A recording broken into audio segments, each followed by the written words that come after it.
ازاي يا عم زياد اقدر اكمل كليه بعد معهد فن صحي؟ ايوه بالظبط، تقدر تطور من نفسك. ناس كتير قلقانه مش عايزين نخش فن صحي، طب تكليفه انا هلحق ولا مش هلحق؟ التكليف هيتلغي. بياخد من طلاب المعهد الفن التجاري والمعهد الفن الصناعي ومدارس التمريض، فالمجال كله شامل. المعهد ده من اهم المجالات اللي ليها مستقبل كبير جدا وتقدر تشتغل وتجيب فلوس من سن 20 سنه. لقيت مسجات كتير جدا منكم بتطلب مني عايزين نتكلم عن معهد فن صحي، يا ترى التكليف اتلغى ليه؟ طب ليه اختبار قدرات في معهد فن صحي خاص ولا ما فيش؟ وحابين يعرفوا كل التفاصيل اللي ليها علاقه بالمعهد الفن الصحي. فعشان كده قررت اصور حلقه النهارده نتكلم فيه مع بعض عن معهد فن صحي، نعرف فرص الشغل، المميزات، العيوب، الفلوس، كل حاجه بتدور في بالك واي سؤال انت بتفكر تساله في فيديو النهارده. بدايه كده وانت مش متابعني فاعرف ان فايتك كتير. انا زياد الحصري بقدم محتوى خاص طلاب الثانويه عامه والكليات، بعرفك وبوضح لك الفروقات ما بين الكليات واسهل عليك عمليه اختيار الكليه او المعهد اللي انت حابب تدخله. طبعا كل ده عن طريق شرح المميزات والعيوب بتاعه كل كليه وفرص السفر والتكليف وكل حاجه انت حابب تسال عنها. فان شاء الله الفتره اللي جايه في فيديوهات جامده جدا. متنساش طبعا تعمل لايك الفيديو ده والاشتراك في القناه وتفعل زر الجرس عشان تتابع كل الفيديوهات اللي جايه. وان شاء الله الفيديو اللي جاي هنتكلم عن معهد فن تمريض او كليه تمريض لسه مش مستقر. في الكومنتات حابين انهي حاجه نتكلم عنها اول. المعهد الفن الصحي من اكتر المجالات اللي عليها طلب كبير جدا جدا جدا في اخر 10 سنين. معهد الفن الصحي كان تنسيقه قبل ال10 سنين اللي فاتوا كان تقريبا بياخد من الخمسينات و60%. الكلام ده من زمان. الناس اول ما بدات تعرف عنه اكتر وتسمع عنه وعارفه ان ليه وظيفه وبيجيب فلوس حلوه، الناس كلها بدات تتجه لمعهد فن صحي. وفي الخمس سنين الاخيره تنسيقه ارتفع من الستينات لحد ما وصل لحاجه و80. طبعا التنسيق لحد ما مش ثابت، بيوصل للسبعينات ممكن يوصل ل80، فالموضوع مش ثابت. كل ده بسبب حاجتين، اول حاجه هي فرص الشغل المتوفره في المجال بتاع الفن الصحي، تاني حاجه فرص السفر الرهيبه في المجال بتاعنا. طيب افهم من كده ان معهد فن صحي تكليفه ما اتلغاش. ناس كتير قلقانه مش عايزين نخش فن صحي، طب تكليفه انا هلحق ولا مش هلحق؟ التكليف هيتلغي. سامعين اخبار ليها علاقه بالتكليف؟ انا بقول لك لا، التكليف ما اتلغاش، التكليف لسه موجود ومستمر لكليات التمريض والطب البشري والفن الصحي والمعهد الفني للتمريض. طب ايه حوار التكليف اتلغى والكلام ده؟ احنا شايفين اخبار كلنا قلقانين. ما تقلقش من اي حاجه، الكلام ده هينطبق على طلاب كليات العلاج الطبيعي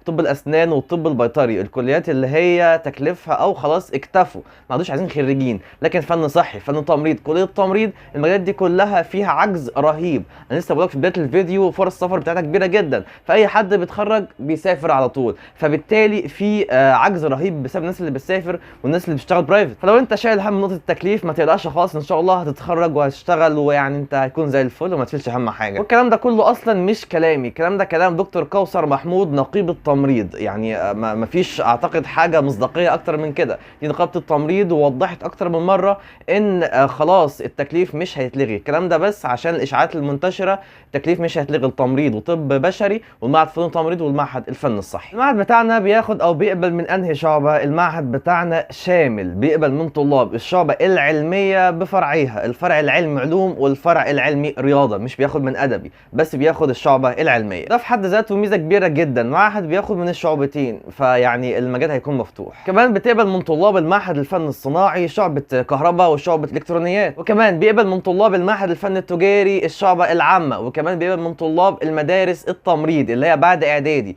تخش عليها على طول. فانت عايز ايه من مجال بيديك علم علوم وعلم رياضه، بياخد من طلاب المعهد الفن التجاري والمعهد الفن الصناعي ومدارس التمريض، فالمجال كله شامل. معهد الفن الصحي بتاعنا فيه اكتر من 10 اقسام تقدر تتخصص فيهم او تقدر تدخلهم، وده بيختلف من جامعه للتانيه. في جامعات ممكن يكون فيها اقسام مش موجوده في جامعات تانيه. على سبيل المثال معهد فن صحي بورسعيد في اقسام مش موجوده في معهد فن صحي امبابه او معهد فن صحي مثلا المنصوره. بس عموما ما تقلقش، معهد فن صحي ان شاء الله هتلقاه في اكتر من 10 محافظات مصريه، موجود في اكتر من 10 محافظات مصريه. تقدر تدخل اي واحد من ال10 دول لو انت جايب مجموعهم، ودي ميزه ما كانتش موجوده قبل كده الا وهي التوزيع الجغرافي. وعايز اقول لك ان من سنتين بالظبط كان في حاجه مطبقه اسمها التوزيع الاقليمي. يعني لو انت طالب من المنصوره يبقى ما ينفعش تدخل غير معهد فن صحي المنصوره، حتى لو انت كنت جايب مجموع معهد فن صحي بورسعيد، القاهره، اسوان، ايا كان المكان، ما ينفعش تدخل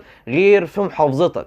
يعني بالفرض لو انت كنت جاي في كذا محافظه تانية مش جايب محافظتك، يبقى خلاص يا باشا كده كل المعهد في كل المحافظات راحت عليك. والحمد لله الكلام ده كله اتلغى، ما عادش في حاجه اسمها خلاص توزيع اقليمي، بقى توزيع جغرافي. تقدر تدخل معهد فن صحي في اي محافظه انت جايب مجموعها، ودي ميزه كبيره جدا هتقبل على طلاب اكبر. زي ما قلنا في بدايه الفيديو ان معهد فن صحي بياخد من طلاب العلم شعبه علوم ورياضه. يلا بينا نعرف مع بعض كده الاقسام المتاحه للخريج او لشعبه علم علوم والاقسام المتاحه لشعبه علم رياضه. وهنبدا مع بعض باقسام شعبه علم علوم. بيبدا معانا قسم الاشعه وتراكيب الاسنان والمعامل والطوارئ وكمان الفن التمريض. والاقسام اللي ذكرتها من شويه دي متاحه للبنين والبنات عادي جدا، مفيش اي مشكله. في قسم كمان بتوع علم علوم بس ده متاح للبنين بس او للولاد بس، الا وهو شعبه المعاونين الصحيين واللي بيكونوا الولاد بس. اما بتاع علم رياضه متاح ليك تدخل قسم صيانه اجهزه طبيه. طبعا انت خريج علم رياضه بتكون فاهم الى حد ما في الشغل بتاعك ده، وكمان تسجيل طب واحصاء. انا كده قلت لك ابرز الاقسام الخاصه بشعبه علوم وشعبه رياضه، والحاجات دي ممكن تلاقي كمان عليها اقسام زياده وممكن تلاقي اقسام اقل كمان، وده على حسب الجامعه اللي انت فيها او الجامعه اللي ان شاء الله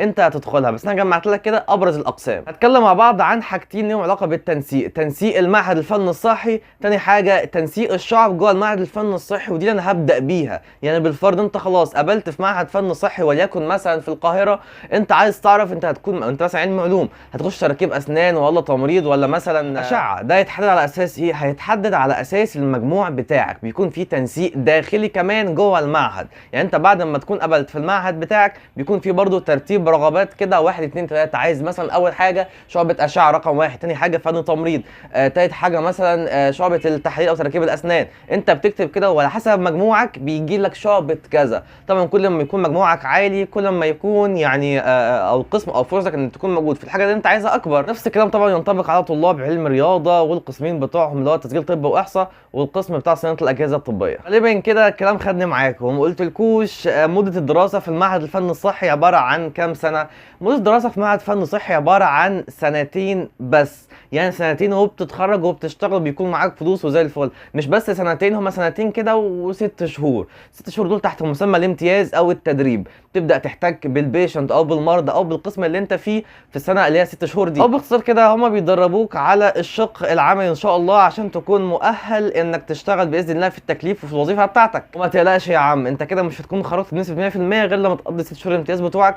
بس انا مش عايز اقلق من حاجه، في نصيحه فلوسه كتير جدا، وكمان ان شاء الله خلال 6 شهور دول هتقبضهم فلوس. يعني ان شاء الله لما تخلص السنتين بتوعك وتبدا اول شهر في ال6 شهور بتوع الامتياز هتقبض المرتب بتاعك وزيك زي اساسي بالظبط. خلاص يا باشا، بعد السنتين و6 شهور الامتياز يبقى انت كده اتخرجت رسمي من معهد فن صحي، تقدر تشتغل وتستلم وظيفتك مفيش اي مشكله.